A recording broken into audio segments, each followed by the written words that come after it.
దంపతులకు, ఆదర్శ దంపతులైన లక్ష్మీ శ్రీమన్నారాయణమూర్తులకు, శివపార్వతులకు అనేక సాష్టాంగ దండప్రాణాలములు నమస్సులు.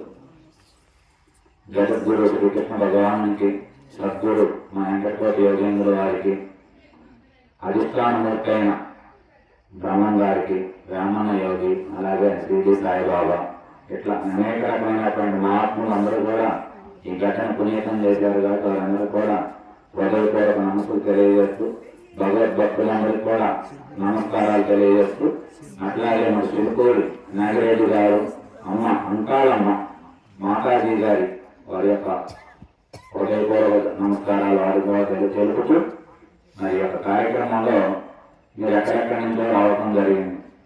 ఎందుకు మనం ఎందరో ఇక్కడ సమకూడాల్సి వచ్చింది? అందరూ కూడా కాస్త వస్తే పెద్ద వయసుగానే ఉన్నాం. అయినా ఎక్కడెక్కడి నుంచి ఇక్కడ రావడం ఏమిటి అంటే, మానవుడు ఏదో మనం తెలియనటువంటి ఒక శక్తి ఏదో నడిపిస్తా ఉంది కదా. అందరూ మరి పుట్టుతున్నాం, పెరుగుతున్నాం, వృద్ధి చెందుతుంది, కొన్నాళ్ళు నడయాడుతుంది, తర్వాత కనుమరుగవుతుంది. వీటన్నింటికి ఏమిటి ఆధారమైన వాడు ఎవరు? దానికి ఏదో రకరకాల పేర్లు పెట్టి చెబుతా ఉన్నాం కదా. ఆ పేర్లు ఒక్కొక్కరు ఒక రకంగా చెప్తా ఉన్నాడు. ఈ చెప్పే పేర్లు అనేది ఏది ఏమైనా మొత్తం మీద ఎవరో ఉన్నారు, కాండాన్ని అయితే ఒకటి ఉన్నది కదా. ఆ నడిపించే దానిని మనం ఏదో ప్రాధాన్యపెడితే ఏమన్నా మనకి ఏమన్నా కాస్త అందరికంటే మెరుగ్గా, ఇప్పుడు అందులో కంటే ఇంకేమన్నా భిన్నంగా గొప్పగా జీవించగలమేమో, దాని గురించి మనం తెలుసుకునే గురించి ఇది సత్యాన్ని చేసుకుని కొంతమంది పంటలు. వ్యక్తిగతంగా ఏంటంటే ఏదో అక్కడ జీవిత దైవ సన్నిధిలో ఆరోగ్యపరమైనటువంటి సమస్యలు ఏమైనా ఉంటే తొలుగుతాయేమో, మానసిక రుగ్మతలు ఏమైనా ఉంటే పోతాయేమో, అట్లాగే ఏదైనా కుటుంబపరమైనటువంటి విషయాలు, ఆర్థిక వనరులు ఏదో భగవంతుని సంకల్పం చేత జరుగుతాయేమో అని ఇట్లా మనకి ఇట్లా ఇహములోనూ పరానికి రెండు సంబంధించింది. ఈ రెండింటికి సంబంధించినటువంటి కోరికల మీదే మనందరం కూడా ఇక్కడ సమకూరటం జరిగింది. ఇట్లా సమకూరే దాంట్లో ఈ మహాత్ములందరూ కూడా మన దేవుళ్ళు మనందరికీ సమస్యలు ఎక్కడి నుంచి వచ్చాయంటే అగ్గుడి వేణం అడానికి సారండి అట్లాంటి అంటే చాలా ఖాళీ ఉంది. మీరు కొంచెం ముందు జరగండి ఒకసారి. దేవుళ్ళు ఇవన్నీ దేవాలయాలు, ఈ గుడితత్వం ఇవన్నీ ఉన్నాయి. మన ఎవరు మీరు అందరూ అనేది సాధ్యం ఏంటంటే ఏ గుడికి వెళ్తే ఆ గుడి ఆ దేవుడే ఏదో ఇదంతా సృష్టిస్తే నడిపిస్తుండే అనుకుంటాం. సహజంగా మనకి మరి ఎంతమంది దేవుళ్ళు ఉన్నారు, ఎన్ని దేవాలయాలు ఉన్నాయి, ఏ దేవుడికి ఆ దేవుడే సృష్టి ఎంత నడుపుతా ఉన్నదా అంటే అసలు ఉన్నది ఎంతమంది దేవుళ్ళు ఉన్నదా, అసలు ఉన్నది ఒకటే దేవుడా, దేవుడికి దైవానికి ఉన్న తేడాలు ఏమిటి, ఇవన్నీ మనకి ఎన్నో సంశయాలు ఉంటాయి. సహజంగా ఇప్పుడు మనం రామాలయాన్ని కట్టుకుంటాం, ఊళ్ళో మొత్తం రాముడే మొత్తం నడిపిస్తున్న విశ్వాసం మన బలంగా ఉంటుంది. కృష్ణ మందిరాలు అంతే ఉంటాయి, శివాలయాలు అంతే ఉంటాయి, ఈ ఇట్లాంటి బ్రహ్మంగారు దుర్పేటాలు అంతే ఉంటాయి. ఇవన్నీ వాళ్ళే ఉంటే మరి ఇదంతా సృష్టి బ్రహ్మంగారు వచ్చినప్పుడే ఈ సృష్టి ఉండే. బ్రహ్మంగారు వచ్చి 400 వేయలేము, కృష్ణ భగవానుడు వచ్చి మనం వేసుకున్న 5,000 సంవత్సరాలు చెల్లలేము, రాముడు వచ్చేసి ఒక 8 లక్షల సంవత్సరాల క్రితం మనకు రామాయణం జరుగుతుంది. మరి అంతకుముందు సృష్టి లేదా? సృష్టి ఉంది. మరి వీళ్ళెవరు అంటే మన భారతీయ తత్వంలో మనకి ముఖ్యంగా మీరు మనందరం తెలుసుకోవాల్సింది ఇతరులు మనకి వేసే ప్రశ్నలు అవి మనకి ముఖ్యంగా తెలియాలి. మీ కోరిక దేవుడు అవన్నీ వేరే సబ్జెక్టు మళ్ళీ అందులో పోవచ్చు. మనకు ముఖ్యంగా ఏంటంటే ఇంతమంది దేవుళ్ళు అంటే ఒక్కడే అసలు దేవుడు అంటారు. వాస్తవానికి దేవుడు ఒక్కడే కాదు. దేవుడు అనే మాటకు అర్థం ఏమిటంటే దేవుడు వేరు, దైవం వేరు. దైవాలు అని బాగా ఆలోచించాలి మనలో. దైవం అంటే ఏకాత్మ భావన ఒక్కటే ఉంటుంది. దేవుడు అనగా ఏ దేవుడు? రాముడు దేవుడు అంటే కృష్ణుడు దేవుడు అంటాం. మరి దేవుళ్ళు అందరూ ఎవరంటే దేవుళ్ళు అందరూ కూడా ఒక తల్లిదండ్రులు కలయిక చేత అంటే ఆదాం వల్ల కలయిక చేత జన్మించి వారు జీవించే దాంట్లో మానవుడుగా, మానవోన్నతుడుగా, మహాత్ముడుగా పరమాత్మ స్థానాన్ని అలంకరించారు వీళ్ళందరూ దేవుళ్ళు. అలాగే దైవం ఎవరు? వీళ్ళు మంచివాళ్ళు. దేవుళ్ళు అనేది మంచి సింహుడు రాముడు. రాముడు కాకపోతే రావణాసురుడు ఉన్నదే కథ అందరూ తెలుసు కదా. రావణాసురుడు కృష్ణుడు కాకపోతే కోసుడు జరాశనుడు రకరకాల శత్రువులు అంటున్నారుగా. మరి కృష్ణుడే దేవుడు అన్యాయానికి మరి ఈ రాక్షసుడు అంటే ఇక్కడ మనం స్పష్టంగా అర్థం చేసుకోవాల్సింది ఏంటంటే మంచి వైపు ఉన్న వాళ్ళంతా దేవుడు అయ్యారు. పూర్తిగా మంచి 99% మంచి వైపు జీవిస్తా మంచి ఏ మనిషి పూర్ణంగా మంచివాడు, పూర్ణంగా చెడ్డవాడు, అసలు సృష్టిలో పూర్ణత్వం అనేది లేదు. పూర్ణం అనేది ఒకటే, మొత్తం ఆత్మ పదార్థంగా భావించేవాడికి పూర్ణం తప్ప నీకు రూపము, నామము, గుణాలు ఉంటే అది పూర్ణం ఎప్పటికీ కాదు. అట్లా ఈ దేవుళ్ళందరూ కూడా మనకు అలా జన్మించారు, అలా జీవించారు, లోకం కోసం పరితపించారు. ఇప్పుడు కృష్ణ భగవాను చరిత్ర తీసుకున్నా, రాముని చరిత్ర తీసుకున్నా, మనకి రామాయణం అంతా కూడా కుటుంబ జీవన విధానం ఎలా జీవించాలి. మనకు రాముడు అనే సింబల్స్ ఏమిటంటే కుటుంబ ఆదర్శం, సమాజ ఆదర్శం, ఎట్లా జీవించాలి, కుటుంబంలో అన్నదమ్ములు ఎలా ఉండాలి, భార్యాభర్తలు ఎలా ఉండాలి, తల్లిదండ్రులు ఎలా ఉండాలి, ఏదైనా సమస్యలు కుటుంబ పరం వస్తే త్యాగాన్ని ఎట్లా ప్రదర్శించాలి, స్వార్థాన్ని కానీ బాధ్యతలు కాదు, త్యాగాన్ని ఎట్లా ప్రదర్శించాలి. ఇవాళ పొద్దున వచ్చి నువ్వు రేపు పొద్దున రాజు అవుతావని చెప్పి మళ్ళీ సాయంత్రం వచ్చి నువ్వు అడుగులు పోవాలని చెప్పారు. సంతోషం, తండ్రి ఆజ్ఞ. ఒక్క మాట మాట్లాడాలి రాముడు. అది రాముడు అంటే. సీతమ్మ ఆయన అనుసరించింది, లక్ష్మణుడు అనుసరించింది. 14 సంవత్సరాలు తండ్రి మాట కోసం, తల్లి ఆ కోరిక కోసం 14 ఏళ్ళు అడుగులో ఉన్నాడు రాముడు. అంతే తప్ప బెత్తర సోటు కోసం, జానుడు గట్టు కోసం పెట్టుకొని కోర్టు స్టేషన్స్ చుట్టూ తిరగల. అందుకనే మనం 4 ఇల్లు కట్టిన రామాలయం కట్టుతాం, ఇంట్లో ఒక పేరు పెడతాం, ఒక ఫోటో పెడతాం, ఒక ఆరాధన చేస్తాం. ఇదంతా కుటుంబ ఆదర్శ ఐకమత్యానికి సింబలే రాముడు. అంతే తప్ప రాముడు అంటే కోరికలు తీరుస్తున్నారు, అతీరవచ్చు, అది వేరు. కానీ అసలు ఎందుకు రాముడు అంటే, రాముడు అంటే అర్థమైంది ఏ మనిషి అయినా ఎవరు అంటే, ఇప్పుడు మనం ఎదురుగానే చూసినాము సభ్యులు, ఆయన లాగా ఆ కట్టులు పుట్టాయని అర్థం చూస్తే నీ ముఖానికి నేను ఎట్లా అలంకారం అందంగా చేసుకుంటారో, దేవుడు అనే దాన్ని చూసి మన గురుతత్వం అంటారు, వాళ్ళ ఆదర్శం తీసుకొని ఫస్ట్ మనిషిగా ఉంటాం. మనం మనిషి కంటే అధమంగా ఉంటాం, మనిషిగా మంచోడిగా మారతాం, మంచోడి నుంచి భక్తుడిగా మారతాం, భక్తుడి నుంచి శిష్యుడిగా మారతాం, శిష్యుడి నుంచి గురువుగా మారతాం, గురువు నుంచి దేవుడిగా మారాలి, దేవుడి నుంచి దైవంగా మారతాం. ఎన్ని దశలుగా చూడండి. మీరందరూ భక్తుల్లో కూడా అక్కడ సరిగ్గా మనం రాలేదు. ఇక మీరు చేయాల్సిన ప్రయాణం ఇక ఎంతగా ఆలోచించండి. అంత ప్రయాణం మనం చేయాలంటే ఈ దేవుళ్ళందరూ మనకు అలా వచ్చినటువంటి కృష్ణుడు మనకు భగవద్గీత ద్వారా ఇవన్నీ రావడం జరిగింది. ఇలాగే బ్రహ్మం గారి విషయం తీసుకుంటే, బ్రహ్మం గారు కూడా ఆయన జన్మించి జీవించి మీ ఇక్కడ రాయలసీమ ప్రాంతంలో జన్మించి అక్కడ ఉన్నటువంటి మూఢాచారాలు, దురాచారాలు, మూఢమైన భక్తులంతా ఖండిస్తూ కుల వ్యవస్థను కూడా తగ్గిస్తా ఇట్లా ఆయన ఎదుర్కొన్న సమస్యలన్నీ కాదు. మన ఏమనుకుంటే మానవుడు దేవుడు గారు చేసిన దేవుడు కాదమ్మా, దేవుడు దేవుడే. దేవుడు ఎలా దేవుడు అవుతాడు? ఎప్పుడు పరోపకారం చేసేవాడు దేవుడు అవుతాడు. మనకి ఇతర దేశాలకు సంబంధం ఏమిటి? మన దేశంలో ఇంతమంది దేవుళ్ళు ఉండడానికి కారణం ఏమిటి? వాడు ఒకే దేవుడు ఉండడానికి కారణం ఏమిటి అనే విషయాన్ని తీసుకుంటే, మన దేశంలో దొందికి ఒక గురువు కాదు, సందుకు ఒక దేవాలయం ఉండటానికి మెయిన్ కారణం ఏమిటంటే, ఎవడైతే ప్రజలంతా బాగుండాలో మన మంత్రం ఏమిటిందా మనం చెప్పుకున్నాం, లోకా సంస్థ సుఖినో భవంతు, సర్వజనులు సుఖంగా ఉండాలి. అంటే జనులు సర్వేదన సుఖినో భవంతు అంటే సర్వజనులు సుఖంగా ఉండాలి. నేను ఒక్కడి ఉండటం కాదు, వాళ్ళ వెంకయ్యమ్మ, సుబ్బారావు, వెంకటరావు అంటాం కాదు, మొత్తం మానవ జాతంతా సుఖంగా ఉండాలి. మానవ సుఖంగా ఉండటం ఏమిటి? మానవుడే కాదు, లోకా సంస్థ సుఖినో భవంతు, లోకం మొత్తం శాంతిమయమయ్యే కావాలి, ఆనందంగా ఉండాలి. ఇది మనకు వేదం చెప్తున్నటువంటి శ్లోకం. ఆ శ్లోకాల ఆధారంగానే మనం ఆ విధానంలో మన జీవన విధానంతో నడుస్తూ ఉంటుంది. అట్లా వచ్చినటువంటి ఎవరైతే దీనికి తగ్గట్టుగా జీవించారో, అలా చేశారో, అందుకనే వాళ్ళందరూ కూడా దేవుళ్ళు అయ్యారు. ఆ దేవుళ్ళందరినీ మనం గుర్తులుగా పెట్టుకున్నాం. అంటే మంచిగా జీవించాలంటే ఎందుకు వారు అలా ఉన్నారంటే, ఈ లోకంలో ప్రతి జీవి ఆనందం కోసమే పరితపన చెందుతా ఉన్నది. ఇప్పుడు మనం ఇంతలా చలికి, ఇంతలా వాతావరణం బాగాలేకపోయినా, ఎంత బడ్డనగా ఉన్నా, ఒక 500 ఖర్చు అయినా ఇక్కడికి ఎందుకు వచ్చామంటే, మన ఇంట్లో లేని ఏదో సంతోషం ఇక్కడ ఉండగానే వచ్చాం. ఆ సంతోషం మనసు పొందాలి అంటే మనం దాన్ని వెతికి తెలుసుకొని మనం పొందడం కోసమే, అలా పొందటమే జీవి యొక్క ఆనందం పొందటం జీవి లక్ష్యం అయితే, మార్పులు చెప్పే మాట బ్రహ్మం గారు, కృష్ణ భగవానుడు చెప్పేది ఏంటంటే, అన్ని ఆనందాలలో బ్రహ్మానందం గొప్పది. ఒక ఇంద్రుడికి అసలు మొత్తం కోపాలలో లేనిదంటూ ఉండదు, కానీ ఆయన పొందే ఆనందం బ్రహ్మానందం. అంటే ఆత్మానందం, బ్రహ్మానందం, దైవానందం, ఇట్లా దానికి అనేక రకమైన పేర్లు, సచిదానందం. ఆ పేర్లన్నీ ఏంటంటే నేనే దైవం. మన శాస్త్రాలన్నీ ఏం చెబుతున్నాయంటే, నేను అంటున్నావు కదయ్యా, నేనంటే నువ్వు కానీ కాదు, నీలో ఉన్నటువంటి ఆత్మే నీవు, ఈ దేహం నీదే కానీ నీవు కాదు. అందుకని ఈ దేహం అనేది వదిలిపెట్టిపోయినా మీరు మన కళ్ళ ముందే ఎవరో ఒకరు చనిపోతారు, మనం కూర్చొని ఎవరిస్తా ఉంటాం. ఓ సుబ్బారావు ఇప్పుడు దాకా ఆయన ఇంట్లో గడిపోయినా, మరి ఇచ్చేది మనం అంటే సుబ్బారావు ఆయన కాదు, ఆయన దేహం. ఇప్పుడు మైకు మనం కాదుగా, మైకు నేను పట్టుకొని వాడుకుంటాను అంతే. అలాగే దేహం కూడా నేను కాదు, దేహాన్ని ఇప్పుడు వాడుకుంటాను. అందరూ అదే ఉంటాం. అందుకని మన వేదాలు మన స్పష్టంగా మన గ్రంథాలను మనకి ఏం చెబుతున్నాయంటే నీవంటే ఆత్మవి, నీ ఆత్మ దైవాత్మ ఒకటే, సృష్టి మొత్తం మన అంతా ఒకటే ఉన్నది, ఆ పదార్థం ఉన్నదని చెప్తున్నాయి. ఆ పదార్థాన్ని కనుక్కున్న వాళ్ళందరూ దేవుళ్ళు అయ్యారు.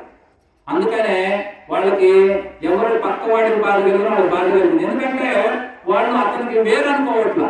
ఇప్పుడు మనందరం ఒక కుటుంబం ఉంది, భార్యకి ఏదైనా బాధ కలిగితే భర్త బాధపడదు, పిల్లలకి ఏదైనా ఇబ్బంది అయితే భర్త అవసరాలను తీర్చడానికి సిద్ధంగా ఉంటాడు. ఎందుకు? మన అనుకున్నాం కాబట్టి. అదే నీకు పక్కింటి వాళ్ళకి వస్తే మనం పట్టించుకోం, బంధువులకు వస్తే కొద్దిగా బాధపడతాం, స్నేహితులకు వస్తే సాయం చేస్తాం. ఎందుకని? మన అనేదాన్ని అంతవరకు మనకి పరిధులు పెట్టుకున్నాం మనం. కానీ మహాత్ములందరూ మన దేవుళ్ళందరూ వాళ్ళ పరిధి లేదు, అనంతమైనటువంటి విశ్వంలో వాళ్ళ అనంత విశ్వ ప్రేమను పొందారు. అందుకనే అందరూ తన వారిగా తన తన తన ఆత్మగానే భావించారు. స్వామి అనే పదం మన దేవాళ్ళందరికీ స్వామి అని పెడతాం. స్వామి అంటే ఏమిటి? స్వాత్మ భావన కలిగిన వాడు. అంటే అందరూ తన స్వరూపంగా చూసుకునేవాడే తప్ప తనకు భిన్నంగా చూడరా. అందుకని నేను స్వామి అంటాం. వెంకటేశ్వర స్వామి, ఆంజనేయ స్వామి, బ్రహ్మగారి స్వామి. స్వామి అంటే అదే స్వాత్మ భావన కలిగి ఎప్పుడు అందరిని తన వారిగా తనను అందరి వారిగా చూసుకునే. ఏ భగవద్గీత కృష్ణ భగవాన్ 114 శ్లోకం ఉన్నదో ఆ శ్లోకంలో వాళ్ళు జీవించారు కాబట్టి వారిని మన స్వామి అంటాం, గురువు గారు అంటాం, కృతజ్ఞత భావన ఉంటుంది. అట్లా మనకు వచ్చినటువంటి ఈ దేవుళ్ళందరూ అలా వచ్చారు.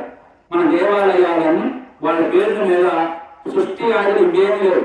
ఆశ్రమాలు కొంతమంది ఇట్లాంటి ఆశ్రమం పెట్టుకొని వాళ్ళు ప్రపోజ్ చేసుకొని సాధన చేసుకునేవాడు. ఆశ్రమం మొట్టమొదటి మనకు నిలబడింది. అలాంటి ఆశ్రమం తర్వాత కొన్ని పీఠాలు మఠాలు వచ్చి ఆ తర్వాత ఆ పట్టాలు మందిరాలే శిథిలావస్థలు చేరేటుంది. వాటిని దేవాలయ అవస్థగా మార్చి దాన్ని రకరకాల రూపాంతరం చెంది అవి ఇప్పుడు కూడా దేవాలయాలనే వాళ్ళు సూక్ష్మ శరీరం ద్వారా వాళ్ళు మనం నడిపిస్తూనే ఉన్నాం. ఈ అవస్థ అంతా మనకున్నది. కానీ లోకంలో మనకు అన్ని మతస్థులు మనం చెప్పేది ఏంటంటే మీకేందా ఎంతమంది దేవుడు, అసలు ఉన్నది ఒకటే దేవుడు కాదు, మా దేవుడేగా అంటారు. మీ దేవుడు దేవుడు దేవుడు ఇంత క్లారిటీ ఇవ్వగలవా? మరి దేవుడు ఉన్నాడు, వాడికి దేవుడు ఉన్నాడు, కానీ సైతాన్ ఉన్నాడు, మనకి రాముడు ఉన్నాడు, రావణాసురుడు ఉన్నాడు. అంటే దీన్ని బట్టి మీరు అందరూ అర్థం చేసుకోవాల్సింది ఏంటంటే మంచి ఉంది, మంచివాడు చెడ్డవాడు ఉన్నాడు ఆపోజిట్ లో. కానీ మరి మంచివాడిని సృష్టించింది ఎవరు? దేవుడే. మరి చెడ్డవాడిని ఎవరు సృష్టించారు? దేవుడే. మరి అప్పుడు మంచి చెడు రెండు కలిస్తే ఎవరన్నట్టు? అందుకని మన ఆత్మను మనం వాడే పదాలు ఏమిటో తెలుసు, బాగా అర్థం చేసుకోండి. దేవదేవుడు అంటారు. దేవుడు అనే దానికి పరిమితుంది. దేవదేవుడు అని ఎవరిని అంటారు? వెంకటేశ్వర స్వామిని అంటాం. వెంకటేశ్వర స్వామి ఎవరిగా అంటాం? విష్ణుమూర్తిగా అంటాం. మన వేదాలన్నీ ఏం చెప్తున్నాయి? విష్ణువుని భగవంతుడిగా ఆరాధించడం చెబుతుంది. భగవంతుడు దైవము, పరం బ్రహ్మ, పరమాత్మ, ఆది పరాశక్తి, ఇవన్నీ మూల మంత్రాలు. అంటే వీటిలో నామము, రూపము ఇంకేమి ఉండవు అందులో. అవన్నీ రూపరహితమైనటువంటిది. ఈ రూపాలన్నింటికి ఆధారమైనటువంటి నామాలు. అలాగే మనకు ముస్లిమ్స్ వచ్చేసరికి అల్లా అంటారు. అల్లా అంటే అర్థమైంది రూపం లేదు. అది కూడా క్రైస్తవుడు యెహోవా, యేసు అంటే రూపంలో ఉన్నాడు. యెహోవా అంటే రూపరహితమైనది. అంటే మనం ఏది పిలుస్తామో దాన్ని వాళ్ళు అదే పేరు పెట్టి పిలుస్తున్నాం. ఇవన్నీ చెప్పి మరి ఇంత క్లారిటీ ఇంత వ్యవహారం మనకు ఉన్నది కదా, మరి దీనికి దానికి ఏమైనా బాగానే ఉందిగా. మరి ఇంత దేవుడు అంటే దేవుడు అనే దానికి మనం బయటకు పెట్టుకోవాలి. దేవుడు అనే దానికి మంచిని గుర్తుగా పెట్టుకొని చేసుకుంటున్నాం. కానీ మంచికి దేవుడు, మంచికి చెడుకు రెండింటికి ఆధారమైనది దైవం. దైవం అంటే ఎక్కడ ఉన్నది అంటే అది నీ ఆత్మలో నీ వైపు ఉన్నదని చెప్తుంది మన శాస్త్రాలని. అందుకనే నువ్వు భగవంతుడు కనుక్కోవాలనుకో వాడుకో, భగవంతుడు అంటే పదాలు వాడుకోక. ఆ దైవాన్ని నువ్వు కనుక్కోవాలంటే ఆయన ఎక్కడ ఉన్నాడో నీకు తెలియదు. అందుకని ఆయన నామాన్ని పట్టుకున్నావు అనుకో, ఆయన నామం ఏమిటంటే హరినామం, శివనామం, రామనామం, కృష్ణనామం, అమ్మవారి నామాలు. ఈ నామాలన్నీ ముఖ్యమైన నామాలు మనకి. ఆ నామాన్ని పట్టుకొని కూర్చుంటే ఆయన ఆడన్నా నిరాకార రూపం నుంచి సాకార రూపంలో వచ్చి నీకేం కావాలో అది అందించినాడని చెప్పి మన శాస్త్రాలను మనకు తెలియజేస్తున్నాయి. ఇట్లా తెలియజేసే విధానం అంతా మనకి. అందుకే మంచి చెడుకు అతీతమైన దైవం. ఆ దైవాన్ని ఆరాధించే తత్వం మన భారతదేశంలో, మన భారతీయులకి, మన ఇట్లాంటి గురు సాంప్రదాయంలో మన బ్రహ్మంగారు, కృష్ణ భగవాన్ ఇదంతా బోధించిందని. అంతే తప్ప మతాలు మార్చడం, మతాల మీద దాడులు చేయటం ఇవి కాదు మన సంప్రదాయాలు. అందుకనే మనం ఎక్కడ ప్రపంచంలో ఎవరినైనా మీరు మా మతంలోకి రమ్మని మనం చెప్పాం. ఈ రోజు ఎక్కువ మన రాయలసీమ ప్రాంతంలో నేను చిన్నతనం నుంచి వెళ్తా ఉంటా. అప్పుడంతా మన వాళ్ళు చక్కగా మన దేవాలయాలని ఏమి లేకపోతే చెట్టుకో పుట్టక ఆరాధన చేసుకునేవాళ్ళం. చెట్టు పుట్టక ఆరాధన ఏమిటి అలా ఉండేవి. ఇవాళ ఊరికి 2-3 చర్చీలు వేసినాయి. ఆ చర్చీల్లో వాళ్ళు పాస్టర్స్ బోధలు జరుగుతున్నాయి. ఒక్క పాస్టర్ ఉంటే ఆయన జనాలు వాడుతా 4 ఇళ్ళు ఉంటే అతను బతికేస్తాడు వాళ్ళ మీద. అలా బ్రతుకుతా వాడు చిన్న చిన్న మనవాడనే మార్చి రేపొద్దున మనవాడనే మనమే చదువుతాం. మరి మా తాతలకు ఏం తెలియదు, అంత అమ్మాయికులు మూడుకులు వాళ్ళ విగ్రహారాధన చేసినారు అంత అని చెప్పి మనసైతే చెప్పిస్తారు. ఇప్పుడు ఇంత తత్వం ఇంత లోతుగా వాళ్ళకి తెలుసా? వాళ్ళకి తెలిసిందల్లా దేవుడి పేరు ఒకటే తెలుసు, పరలోకం తెలుసు. పరలోకం నరలోకం తెలుసు. ఇప్పుడు ఏడనే వాడికి తెలియదు. కానీ పరలోకం నరలోకం మన హృదయస్థానం అనేది మనకు తెలుసు, వాళ్ళకి తెలియదు. ఇట్లా చెప్పి మనల్ని ఈ రకంగా మత మార్పులు గురి చేస్తా ఉంటాం. ఆ ప్రాంతం అంతా కూడా ఎక్కువ మనకి మార్పులు జరుగుతాయి. ఈ మార్పుల పట్ల మీరందరూ జాగ్రత్త వహించలేదనుకోండి, మన దేవాలయం ఇదంతా ఇప్పుడు నేను చెప్పేదంతా కూడా చాలా లోతైనటువంటి సబ్జెక్టు, బాగా అర్థం కాకపోయినా ముఖ్యంగా మీ అందరికీ మనం చేసుకోవాల్సింది, మనం ఈ దేవుడి ద్వారా దైవాన్ని చేరాలి. ఇప్పుడు మనం పేరమ్మ అమ్మ ద్వారా పేరమ్మ ఆరాధన వచ్చినాం. ఆమె అమ్మ నువ్వేనమ్మా జగన్మాతవి, నీ వల్ల మేము గట్ట ఏదైనా మాకు సాయం చేయగలుగుతామని అడిగితే అమ్మ సృష్టి అమ్మ ద్వారా మనం చేసింది. అమ్మను పట్టుకొని అమ్మ ద్వారా దైవాన్ని చేరవచ్చు. ఇది లక్ష్యంలాగా నడుస్తుంది అన్నమాట ప్రయాణం. ఇది ఆధ్యాత్మిక సాధనలో గురువుల యొక్క మాట ఇవన్నీ తెలుసుకొని చేసుకోవచ్చు. ఇలా అందుకాబట్టి ఇలా చేసే విధానాన్ని మనం చేసుకోవాలి. ఇక మనకి ఇంత దేవాలయ వ్యవస్థ ఉన్నది, భారతీయ ఇంత గురుతత్వం ఉంది, 3 శాస్త్రాలు ఉన్నాయి. ఇన్నున్నా కూడా మన వాళ్ళు అక్కడక్కడ మట్టుపడి మార్పులు చెంది అటు పోయిన వ్యక్తులు మీరు ఎక్కడైనా చూడండి. అంతకుముందు వాళ్ళకు మనకు గుడుందని కానీ, మనకు దేవుడు ఉన్నాడని కానీ, మనకు శాస్త్రాలు ఉన్నాయని కానీ, భజన భక్తి ఉందని కానీ వాళ్ళకేం తెలియదు పాపం. కానీ అటు మారగానే బైబిల్ సంతలో పెట్టుకొని ఆదివారం ఖచ్చితంగా పోతారు చర్చికి. వాడింటికి వేసిపోయి అటు కూర్చుంటారు. అలా రోజు పని చేస్తా ఉంటే రోజు ప్రభువుని ఏదైనా నువ్వు ఏదైనా కలుస్తా ఉంటే నేను సృష్టి నువ్వు బోధిస్తుంది. సృష్టి నియమం ఏమిటంటే, సృష్టి ధర్మం, నువ్వు ఏది ఆశిస్తే నీ మానసిక వ్యవస్థకు తగ్గట్టు సృష్టి అంతా మౌడు జరిగింది. అంతే మౌడు జరిగి అలా చేయబడుతుంది. బ్రహ్మంగారి పట్ల కొంతమంది వాళ్ళ కులస్తులు, కొంతమంది వాళ్ళు ముస్లింస్ అప్పుడున్న వాళ్ళు, రకరకాల వాళ్ళు ఆయన వ్యతిరేకతగా బాధ పెట్టారు. బాధ పెడితే ఆయన బాధను ఓర్చుకోవాలి, చిన్ననే ఓర్చుకుంటారు. అదైతే ఎంత మానవాళ్ళని పాపాది ఆయన పాపం యొక్క సృష్టి తిరిగి ఆమెను అప్పటికప్పుడు సినిమాలు చెప్తాం ఒళ్ళంతా మంటలు వస్తాడు. అంటే ఆత్మను బాధ పెడితే జరిగితే దాని అర్థం. అట్లా మనకి ఇంత వాళ్ళకి అసలు మనకి దేవుడు మన వాళ్ళకే తెలియదు. ఇప్పుడు రేపొద్దు నువ్వే మారిపోయినావు అనుకో, నువ్వు అసలు తెల్లదాకా శుభ్రం చర్చి పోతావు, పని చేస్తావు, ప్రమాణం ఉంటావు. ఉన్న తర్వాత ఏంటంటే నీకు 1-2 కోరికలు తీరుతాయి. అప్పుడు నువ్వేం చదువుతావు అంటే కోరికలు తీరినాయ్యా మాకు ప్రభు వాళ్ళు తీరింది అంటావు. ఇక్కడ ప్రభు వాళ్ళు తీరదు, నువ్వు రోజు తప్పిస్తున్న గుడు నీ తప్పున వాళ్ళు తీరు. నీకు అంతకు ముందు మరి ఇక్కడ గుడిని ఎప్పుడైనా పోయినా గుడికి అసలు రామరామ పోయింది లేదు, రామ అన్నది లేదు. కానీ వాళ్ళు చదివి ఆదివారం పోదు. అందులో వాళ్ళు చేసేది ఏంటో తెలుసా? భయము భక్తి. అంటే భక్తికి భయాన్ని జోడించారు. భయాన్ని జోడించి ఆదివారం నువ్వు వచ్చావనుకో నీకు లాభం జరిగింది, రాలేదనుకో నీకు నష్టం జరిగింది. ఆ మాట మేము చెప్పగలం ఎవరైనా? మన దాంట్లో ఏంటో తెలుసా? భక్తి శ్రద్ధ. భక్తికి శ్రద్ధ ఉండాలి, వినేటప్పుడు శ్రద్ధ ఉండాలి, ఆర్తి ఉండాలి, జిజ్ఞాస ఉండాలి, విచక్షణ ఉండాలి, వివేకం ఉండాలి, ఏం చెబుతున్నాడు అనేది తపన పరితపన ఉండాలి. ఇది మనకు మూలం. కానీ మన భయం ఏమిటి? నీకు స్వేచ్ఛ, నీ ఇష్టం, నువ్వు వచ్చేరా రాకపోతే రావాలి నీ ఇష్టం. భక్తి చేసుకోవటం వల్ల, భగవంతుడు ఉన్నాడని నమ్మకం వల్ల సర్వ పాపాలు పోతాయి. నువ్వు ఎప్పుడు సుఖంగా ఉండగలవు, శాంతిగా ఉండగలవు, లోకంలో కీర్తింపబడగలవు. అసలు నువ్వు ముందు ఆనందంగా ఉంటుంది రోజు. అంతే అంతే కదా. నీకే కాదు, నువ్వు అందరికి సూత్రం ఒకటేగా. ఇప్పుడు ఇక్కడ ఆశ్రమం ఇక్కడ వచ్చాం, అక్కడ అందరం అదే భోజనం చేస్తాం, ఇక్కడ అందరూ అదే మాటలు అంటున్నాం. అర్థం చేసుకునేదంటే వేరు ఉండొచ్చు. అలాగే ఈ సూత్రాలన్నీ అందరికి ఒకటే రకంగా వర్తించాయన్నమాట. ఇట్లా మనకి ఇంత ఆరాధన ఉంటే మనకి ఈ రకంగా వాళ్ళు ఏం చెబుతారు? మాకు ఆయన వల్ల తీరింది అంటాడు. ఆయన వల్ల తీరలా. నువ్వు లేస్తే ఇప్పుడు నేను లోకంలో ఏం జరుగుతుందో చూస్తున్నా కాబట్టి నాకు తెలుస్తుంది. వాళ్ళు రోజు వర్క్ చేస్తే ఎందుకు జరగదు నీ కోరిక? నువ్వు రోజు పనికి పోతే నిశ్చయం శుభ్రం కాదా? అందుకని వాళ్ళు ఇట్లా జరుగుతున్న ఇట్లా మార్చడం వల్ల సరే అంతా చెప్పారు కదండి మాత్రం మార్పు ఏమైంది ఏ మాత్రమైనా మాత్రమే ఏ దేవుడైనా దేవుడు మంది సామ్రాజ్య విధానం బాగానే ఉంది కదా అనుకుంటారు. రైట్, బాగానే ఉంటే ఒక వ్యక్తి అటు పోతే రేపొద్దున ఏమవుతుంది మనకి? రేపొద్దున బాగానే ఆయన నాకు మొత్తం మారిపోయినానని చెప్పి మన పూర్వీకులందరినీ హేళన చేస్తాం. అంటే వాళ్ళకి ఏం తెలియదు అని చెప్పి వాళ్ళు ఎన్నాళ్ళు అజ్ఞానంలో ఉన్నట్టు, ఈయనేదో అచ్చం జ్ఞానాన్ని పొందినట్టు, ఈయనేదో నిజమైన దేవుడిని కనుక్కున్నట్టు, మనంతేదో మూఢారాధన అయినట్టుగా ఆలోచిస్తాం. అంటే మన మనవడే మన తాతని ఎక్కిరిస్తే మనకి ఎంత బాధ కలిగింది?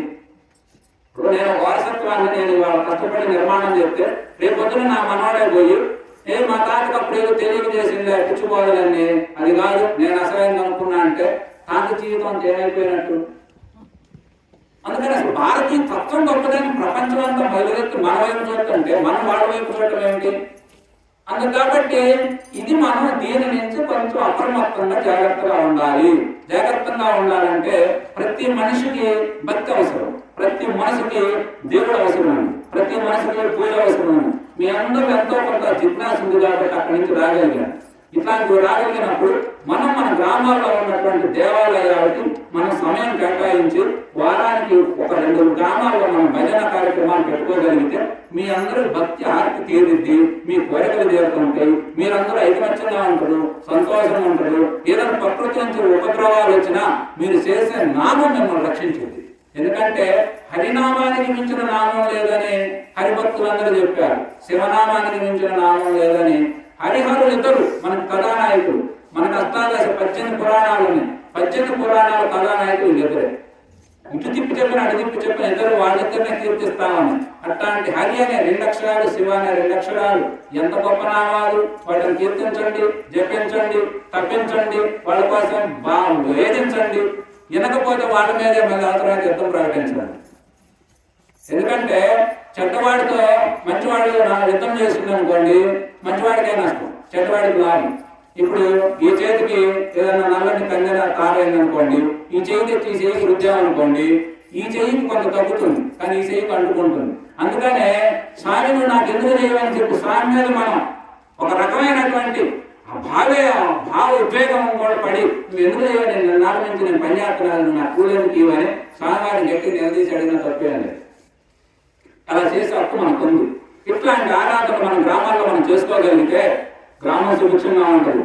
ఈ మత మార్పులు అనేక కట్టుకట్టేయగలుగుతాం. లేదంటే రేపు తెలియకుండానే ఆ మనవాడు కాదులే, ఆ మన స్వామి లేదులే, అవ్వాడు పోయిందిలే. మన కుల వివక్ష కూడా మన ఏరియాలో ఎక్కువ ఉంటుంది. కులాలు ఇవన్నీ తగ్గించుకోవాలి, గౌరవించుకోవాలి. మనిషిని మనిషి, వాడు మానవుడే మనం మానవుడే. ఏముంది చిన్న వాళ్ళందరికీ మీ అందరికీ తెలుసు. అంతస్తు తేడా తప్ప కులాలు ఏమున్నాయి? మా పెద్దవాడికి కులం లేదు, మనకెందుకు కులం? పేదవాడికి కులం ఏంటి? రాజకీయ నాయకుడికి కులం లేదు, డాక్టర్లకు కులం లేదు, సినిమా యాక్టర్లకు కులాలు లేవు. అసలు డబ్బులున్నాడు గౌడికి కులం లేదు, పేదవాడికి కులాన్ని పెట్టుకుని ఊళ్ళాడుతా ఉన్నాం. కులాల వల్ల ఏమైంది? ఇదంతా విచ్ఛిన్నాలు జరుగుతూ ఉంది. అందుకని భాతృధర్మం ప్రకారం చిన్నవాడిని సంపాదించి అడగానికి తప్పేం లేదు, పెద్దవాడిని ఆయన తప్పేం లేదు. కానీ అవన్నీ కూడా కాకుండా సమతా భావనగా మన దేవాలయాలు, మన వ్యవస్థలు ఇవన్నీ మనం కాపాడుకుంటా, సంకీర్తన కార్యక్రమాలు చేసుకుంటా, అప్పుడప్పుడు గురువుల యొక్క సాంగత్యంతో కార్యక్రమాలు పెట్టుకుంటా, ఏది మంచి ఏది చెడు స్పష్టంగా తెలుసుకుంటా, మన గ్రంథాలు ఎన్ని ఉన్నాయి, అందులో ఏమున్నాయి, అవి మనకి ఏం చెబుతున్నాయి, వాటిని బట్టి మనం ఎలా నడుచుకోవాలి, ఇవన్నీ మనం తెలుసుకుంటా కుటుంబ ధర్మాలు మీరు చేసుకోండి. మీకు దానికి ఏమో అభ్యంతరమే లేదు. ఇవన్నీ చేసుకుంటా ముఖ్యంగా మీ ఇళ్ళలో పూజా పీఠాలు ఉన్నాయి.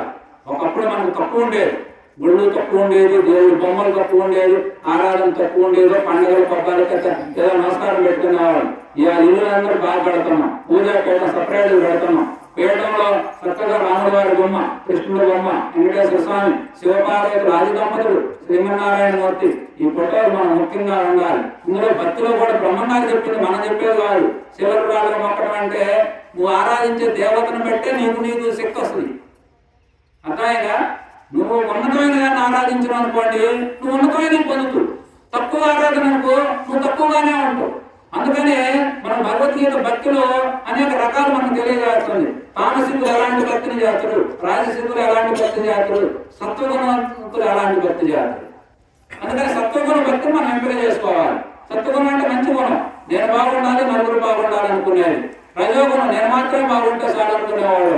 తామసిక గుణం, వాడు బాగోడు, పక్కన వాడు బాగోని.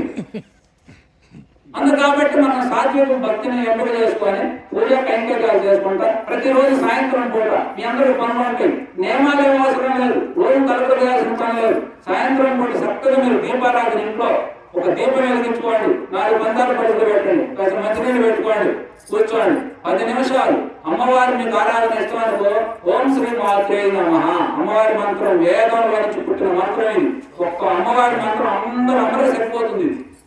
శివ పరంపర మొత్తం కూడా ఓం నమ శివాయ 5 అక్షరాల మంత్రం, నమో నారాయణ హరి శివ ఏదొస్తుంది దాన్ని మీరు మనసులో బాగా స్మరణ చేయండి. దానికి ఏం పైసా పెట్టుబడి లేదు, మనకి ఏం పెట్టుబడి చెప్పండి. అలా మీరు పూజ కైంకర్యాలు మీ ఇంట్లో మీరు చేసుకోవాలి, చెయ్యండి. సంవత్సరం ఎంత మార్పు వస్తుందో మీకే తెలుసు. అలా చేసే వాళ్ళందరికీ ఏమవుతుందంటే మనసు మెత్తగా ఉంటుంది, భార్యాభర్తలు బాగుంటారు. భార్యాభర్తలు బాగుంటే తల్లిదండ్రులు బాగుంటారు, పిల్లలు బాగుంటారు. లేదనుకోండి తల్లిదండ్రులు ఇద్దరు పొద్దున్న లేసి చుట్టుకొని లేస్తా ఉంటారు అనుకోండి, పిల్లలు ఇద్దరు చుట్టు పెట్టుకొని కొట్టుకొని లేస్తారు. ఇది మధురుగా చెప్పే మాట. అంటే మనం ఆదర్శంగా ఉండాల్సిన వాడు ఆదర్శంగా లేడనుకోండి. ఇప్పుడు భాష మనందరికీ తెలుగు ఎవరికి వచ్చు? ఇప్పుడు మేము కట్టుకో మమ్మల్ని పల్నాడు భాష అంటారు కొంతమంది, పచ్చంగా పోతే వాళ్ళకి కొద్దిగా ఫ్యాషన్ ఉండదు. మేము మాకంటే మీరు కొద్దిగా అనుకుంటారు మీ భాష కాదు. ఎందుకని ఆ పెరిగే వాతావరణం అది. మనం ఎవరు ఏమీ కాదు. 10 రోజులు బ్రాహ్మణ ఇంటి పక్కన మనం ఉన్నాం అనుకోండి, ఆ భాష మనం తగ్గింది. 10 రోజులు ఎస్సీ కాలనీలో ఉన్నాం అనుకోండి, ఆ భాష మనం తగ్గింది. ఎందుకంటే మనం ఏమీ కాము, మనం ఖాళీగా ఉన్నాం, ఖాళీగా వచ్చినాం. ఇది ఒక యాత్ర, ఇవాళ వచ్చినాం. మనం చెప్పండి ఇక్కడ రేపు పొద్దున అమ్మవారికి నమస్కారం పెట్టుకుంటే తగ్గి భోజనం పెట్టుకుంటాం, మళ్ళీ ప్రయాణం వెళ్ళిపోతాం. ఉన్నది కాదు. ఈ సృష్టి నియమం కూడా నీకు ఒక 50 ఏళ్ళు 60 ఏళ్ళు 100 ఏళ్ళు గడువు ఉంది.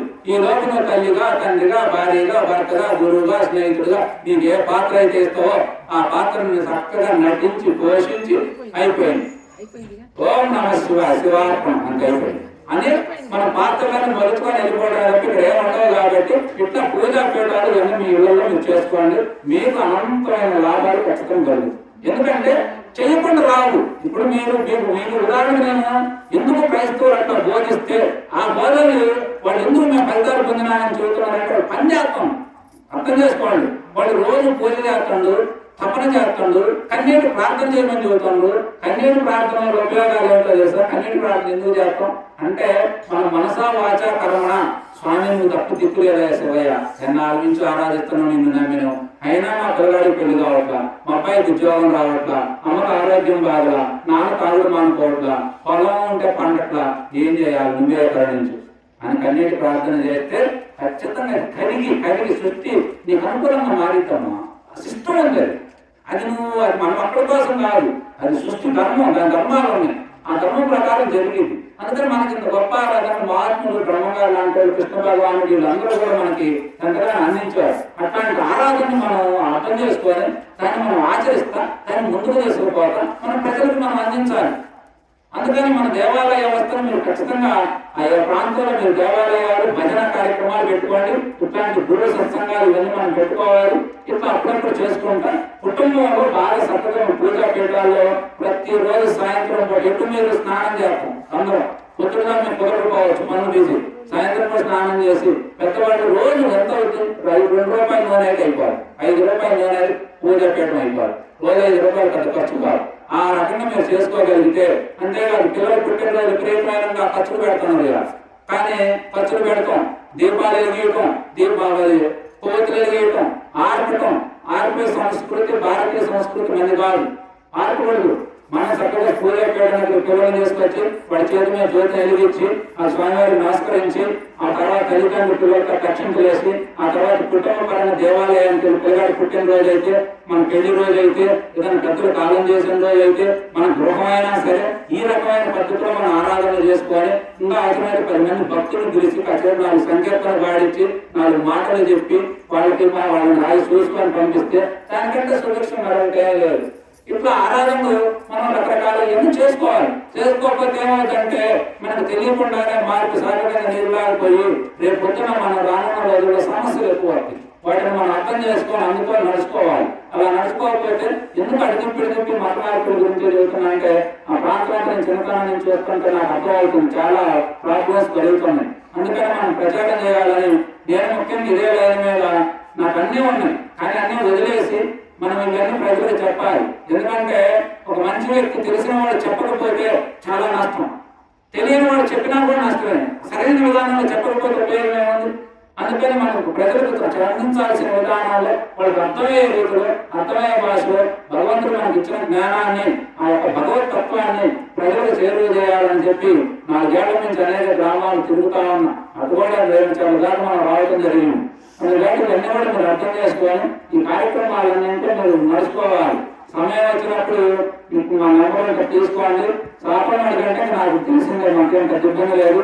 ఇతర గ్రామాలున్నా కూడా మా సంకల్పం ఏంటంటే ప్రతి గ్రామానికి ఒక్కరోజు నేను 1 గంట ప్రవచనం చెప్పగలిగితే మీకు సంవత్సరం పని చేస్తారు. నాకు తెలుసు ఆ సంగతి. మీరు అందరూ శ్రద్ధ పెట్టి ఉంటే 1 గంట ప్రవచనం సంవత్సరం మీకు అది ఒక మెడిసిన్ నాకు పనిచేయాలి. ఆ మాట చెప్పింది సాయంత్రం. నిజమే, ఇలాంటి ప్రాబ్లమ్స్ ఉంది. కుటుంబంలో ఉంది, ఒంట్లో ఉంది, మనసులో ఉంది, సమాజంలో ఉంది. వీటన్నింటినీ మనం అదుపు చేసుకోగలిగితే అవన్నీ మీ జీవితాలకి, మానవ జీవితం అనేది ఆనందం కోసం వచ్చింది. అందుకని దాన్ని దొరకడం బ్రతకాల్సిన పనిగా మనం కోట్లు సంపాదించాం, కానీ సంతృప్తిని సంపాదించుకోవచ్చు. అది మన చేతుల్లో. సంతృప్తిగా బ్రతుకుతా, ఆనందంగా ఉంటా, నలుగురితో బాగుంటా, ఈర్ష అసూలు లేకుండా ఉంటా, దైవ ఆరాధన చేసుకుంటా. ఎందుకంటే ఏడన్నా దీనికి జన్మల్లో పోవాల్సి వస్తే మనకి జన్మల పరంపర ఎందుకయ్యా కర్మలు వీటన్నింటి ద్వారా మనం ఎందుకు మరి ఆ రాయలసీమలో పుడతాం? వాడు పుట్టగానే కోటేశ్వరుడుగా పుట్టిండు, వాడు లగ్జరీ కారులో తిరుగుతుండు, మా కాలేజీ చెప్పులు సైకిల్లో లేకుండా తిరుగుతున్నాం. వీటన్నింటి కారణం ఏమిటి అని నేను చెప్తా ఉంటే ఇవన్నీ ఆలోచిస్తే మనకి మహాత్మలు చెప్పేది జన్మలు శరీరం అనేది మారుతున్నాయా, లోపల ఉన్నటువంటి ఆత్మ అనేది అది ఎప్పుడు కూడా సంచారం చేస్తూనే ఉంది, దేహాన్ని మార్చుకుంటూనే ఉంది. అంటే దాని ప్రకారం ఏంటంటే కర్మ సిద్ధాంతం ప్రకారం నువ్వు చేసినవన్నీ నేను ఎండబడేస్తాను. అందుకని మహాత్ములు చెప్పే మాట ఏంటంటే వాడు ఇలా ఉన్నాడుగా ఉండడానికి కారణం మన పైన కూడా అందరికి పంచి పెట్టి పుట్టిండ్రా, అందుకే వాళ్ళు ఆనందంగా పుణ్యంతో పుట్టిండ్రా అని చెప్తుంది శాస్త్రం. అందుకాటి మనం కూడా మనకున్న దానికి ఎంతో కొంత నలుగురు సాయం చేయండి. మీరందరూ బాగుండేటట్టు చూసుకోండి. మన గ్రామాల్లో ముఖ్యంగా ఏంటంటే దాన గుణం వల్ల, మంచి ప్రవర్తన వల్ల, మంచి ఓర్పు, సహనం, శాంతి, ప్రేమతత్వం వల్ల మన హృదయాలు శాంతిస్తాయి. దైవారాధన వల్ల దైవ జ్ఞానం కలిగిద్ది. భగవంతుడు ఉన్నాడని నమ్మకం కంటే, దాని విశ్వాసం కంటే మనం సాధించాల్సింది ఏం కనపడతాం మనకైతే. ఎందుకంటే మన అందరూ వస్తా ఒక్కడే వచ్చినాం, వెళ్ళేటప్పుడు ఒక్కడే వెళ్తాం. వీళ్ళందరూ మధ్యలో కలిసిన వాళ్ళంతా మధ్యలో పోయేవాళ్ళు. పోయేటప్పుడు మరి ఎక్కడికి పోతామో ఎక్కడి నుంచి వచ్చినాం అనేది ఆ రాకపోకల ఎరుకులు అనేది తెలియాలంటే మనకు గురువు యొక్క సాంగత్యం ద్వారా, సహచర్యం ద్వారా. ఇప్పుడు నేను చెప్పేది ఏంటంటే సమాజంలో జరిగే మార్పుల గురించి చెప్పా, కానీ తత్వంలో పోతే ఆ తత్వం మీరు తెలుసుకోగలిగితే, ఆ దైవ జ్ఞానాన్ని మనం పొందగలిగితే దానివల్ల మన జీవితం సార్థకమైంది. సాఫల్యం, సార్థకం 2 చందాలు. సాఫల్యం అంటే ఏమిటి? వ్యక్తిగత జీవితం ఉన్నదాంట్లో సంతృప్తిగా ఆనందంగా జీవిస్తా, కుటుంబం మొత్తం హాయిగా జీవిస్తే వాళ్ళ జీవితం బాగా అద్భుతం, వాళ్ళ జీవితం బాగున్నా. సార్థకం అంటే ఏంటంటే మానవ సార్థకం కాదు. ఇప్పుడు పేరమ్మ జీవితం సార్థకమైంది, రామన్న గారు సార్థకమైంది, గురువు గారు సార్థకమైంది. ఇట్లా మహాత్ముల జీవితాలందరూ మానవ జన్మ ఎందుకు వచ్చిందో ఆ జన్మ దాని యొక్క రహస్యం వాళ్ళు కనుక్కోండి. ఆ కనుక్కుంటున్నాక మనందరం చేరలేము. కానీ భక్తి భగవంతుని పట్ల ఎప్పుడు ఆరాధన భావన కలిగి ఉండటం, ఇష్టంగా కలిగి ఉండటం, పూజ చేయటం, సేవ చేయటం, గుడికేమైనా సాయం చేయటం, ఇది ఆకలైన గొమ్మతాన్ని పెడతాం, ఇవన్నీ మనకు తెలిసినవి. ఇవన్నీ మనం చేసుకోవచ్చు. ఇలా చేసుకుంటే మన జీవితాలు ముందుకు సాగిపోతా ఉంటే మీ గ్రామాల్లో ముఖ్యంగా మనకు నవరాత్రులు వచ్చినాయి, అట్లాంటి కార్యక్రమాలు మీరు కొన్ని చేసుకోవాలి. అమ్మవారి గొప్ప ఆరాధన, దసరా నవరాత్రుల ఆరాధన 9 రోజులు పార్వతీ మాత, దుర్గామాత ఎదుగుతా ఉంది ఎక్కడ పెట్టినా. అట్లాంటి ఆరాధన మీరు నలుగురు కూర్చొని గ్రామాల్లో చేసుకోండి. దేవాలయాలు ఇవన్నీ కూడా ₹1,00,000 డబ్బులు పెట్టి కడతాం. ఒక్కరోజు దాని గురించి ఒక మంచి మాట చెప్పేవాడు రాడు. అర్చక స్వాములు ఉన్నారు, అర్చక స్వాములకు స్థల పురాణం తెలియదు, స్వామి యొక్క మహిమ తెలియదు. ఏం చేస్తారు? ఏదో నైవేద్యం పెట్టి ఆలోచిస్తారు, అది వెళ్ళిపోతుంది. మనం గుడి కట్టుకున్న అలంకారానికి కాదు, అవసరానికి. నేను ఇప్పుడు వాస్తవానికి ఇంత సెలవు, మీరందరూ సెలవు పెడుతున్నా. నేను చెప్పేది పిచ్చుకుంటాడు మాట్లాడుకో మాట్లాడలేదు. ఎందుకంటే మీరందరూ పిచ్చుకుంటాడు కథలు ఏంటంటే ఎక్కువ. ఏదైనా పిచ్చుకుంటాడు కథ కాదు, జీవితం. నేను చెప్పేది ఏమి చదువుతున్నా ఏ జరుగుతుంటాయి లోకంలో ఏం కాదు. అంటే సహజంగా ఏంటంటే కాలక్షేపం కోసం మనం ఏదో పిచ్చుకుంటాడు కథలు ఏంటాం కదా, అలా అనుకుంటాం. కానీ నేను నా జీవితమే నేను మీకు చెప్పేది. నేను ఏది అనుభవిస్తున్నానో, ఏది చేస్తున్నానో దాన్ని మీ అందరికీ బోధించేది. ప్రజలు ఎందుకంటే ఇప్పుడు నేను చెప్పిన మాటలు ఏది కూడా ఇందులో మన లోపాలు ఉన్నాయా? ఇవి సమాజంలో జరుగుతున్నటువంటి మార్పులు, మానవుడు మనం చేరుకోవాల్సిన గమ్యాలు, ఇవన్నీ ఎన్నో ఉన్నాయి. ఆ ద్వారా మనం అందరం చేరాలి. అలా చేరడం కోసమే ఈ యొక్క ప్రయాణం, ఇదంతా ప్రయత్నం, మనందరి శ్రమ ఇవన్నీ కూడా జరుగుతాము. ఇట్లా చేసే దైవారాధన వీళ్ళందరూ కూడా మరి ఒక ఆరాధన చేయాలంటే ఎంతో ఖర్చు ఉంటుంది, కష్టం ఉంటుంది. మనందరికీ తెలుసు దేవాలయం అయితే. అయినా ఎందుకు చేయాలంటే మానవ లోక కళ్యాణం అలా చేయటం వల్ల ఈ ఆశ్రమం ఉండటం వల్ల ఇప్పుడు మనందరం వచ్చాం. వాళ్ళు ఇది కట్టడానికి వాళ్ళకి ఎంతో కష్టపడ్డారు, ఎన్నో సమస్యలు వచ్చినాయి, ఎన్నో ఎదుర్కొన్నారు. అయినా వాళ్ళు నిలబడ్డారు. ఎంతో మందికి ఆదరిస్తున్నారు, వచ్చిన వాళ్ళకి ఒక బ్రహ్మం పెడుతున్నారు, పడుకోవడానికి చోటు ఇస్తున్నారు. అయినా వాళ్ళ తల్లిలాగా ఆదరించి మనల్ని ఎంతో ప్రమాణంగా చూసుకుంటారు. అలా దేనికి చూసుకుంటారు అంటే వాళ్ళు ఇదంతా కూడా దైవ పదార్థమే, దైవమే, ఏదో భగవంతుడు మనకు ఆ పని ఇచ్చిండు, ఆ పని మనం చేయాలి కాబట్టి చేస్తాను అన్నట్టుగా ఉన్నది. కానీ వాళ్ళకి ఏం గర్వం లేదు, వాళ్ళకి ఏమి స్వార్థం లేదు, వాళ్ళు ఇందులో స్వలాభం లేదు, ఎవరికి ఏమి లేదు. కానీ ఇలాంటి దైవారాధన చేయడం వల్ల 10 మంది మంచి వ్యక్తులు వేయటం. ఆ గ్రామం ఎక్కడి నుంచి మీరు అంత దూరం నుంచి వచ్చారంటే ఒక 70 కిలోమీటర్ల నుంచి ఇక్కడ రాగలిగారంటే మీలో ఎంత జిజ్ఞాస ఉంటే రావాలి, ఎంత భక్తి ఉంటే రావాలి. వాతావరణం సహకరించకపోయినా ఖర్చు ఉన్నా రాగలిగారంటే ఆ యొక్క సత్య జిజ్ఞాస, దైవ జిజ్ఞాస, ఏదో మంచి జరిగిద్ది అనేటువంటి ఒక సద్భావన అవన్నీ మనం ఇక్కడ తీసుకురాగలిగాం. అవేవి కూడా మన ఊరకు పోవు. అందుకు కాబట్టి అవన్నీ మనం పొందాలి అంటే మనం ఈ యొక్క ఆరాధనలు ఏవైతే చెప్పుకున్నామో ఎన్నో చెప్పాలి. చెప్పాల్సిన కొలలు ఉంటాయి, ఎన్నో కూడా చెప్పేది కాదు, చెప్పిన అర్థమయ్యేది కాదు. అందుకు కాబట్టి నేను యొక్క కార్యక్రమాన్ని నేను వహిస్తా. గురుగారు 10 నిమిషాలు మాట్లాడుతూ ఆ తర్వాత మన గురుగారు అందరూ మాట్లాడి మళ్ళీ సమయం వచ్చినప్పుడు నేను వస్తే రామాలయంలోకి వస్తే రాముడు అంటే మీకు కనపడతాడు, శివుడు అంటే శివాలయానికి వస్తే శివుడు కనపడతాడు. 1 గంట సమయం కావాలి మనకు. చక్కగా ఆరాధన చేసుకుందామండి. నా నెంబర్ మీ అందరికీ ఇస్తా, మనం ఒకసారి కలుద్దాం. కనీసం నా ఉద్దేశం ఏంటంటే మనకు తెలిసిన గ్రామాల్లోనే ఒక్కొక్క గ్రామానికి ఒక రోజున మనం ఈ కార్యక్రమాలు పెట్టాలి. గ్రామాల్లో భజన కార్యక్రమాలు నెలకొల్పాలి, మనుషులందరినీ ఆనందంగా జీవింపజేయాలి అనే అందరం కట్టుకొని తిరుగుతా ఉన్నాం.